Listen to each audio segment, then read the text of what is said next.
Jesus came back quietly, which was his first mistake. He woke in a trailer park outside Tucson, the kind with gravel yards and sun-bleached lawn chairs where the air smelled like dust and hot metal.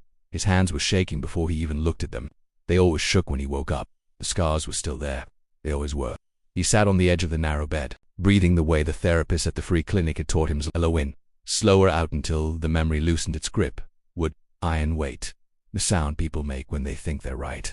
Outside, someone's radio played an old country song about forgiveness, badly sung.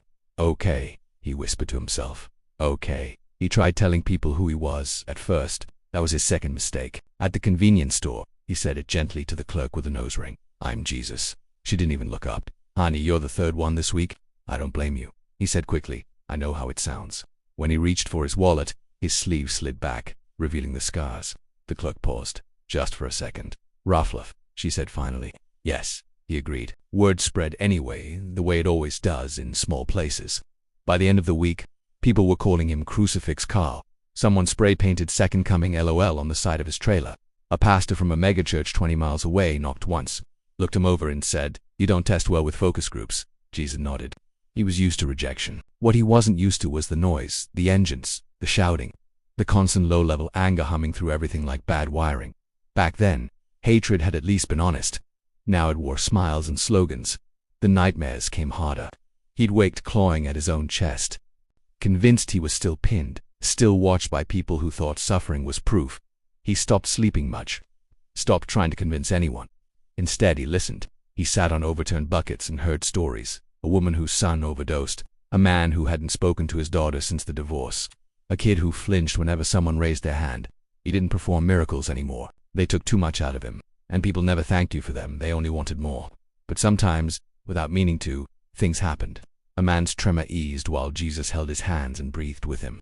A woman found the courage to leave a violent boyfriend after Jesus sat silently beside her for 3 hours, shaking the whole time. "Why are you like this?"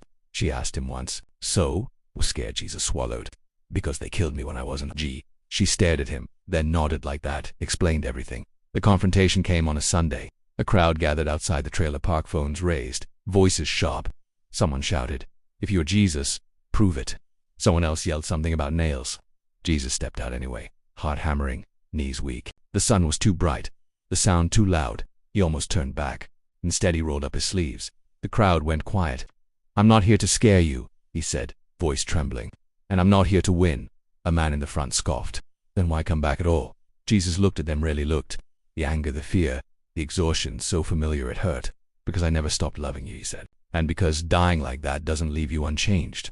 Someone laughed nervously. Someone else started crying. A woman whispered, "He doesn't even sound sure." Jesus smiled, sad and small. "Faith isn't certainty," he said. "It's staying anyway."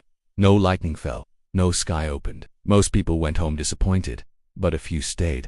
They brought him water, asked his name like it mattered, sat with him when his hands wouldn't stop shaking.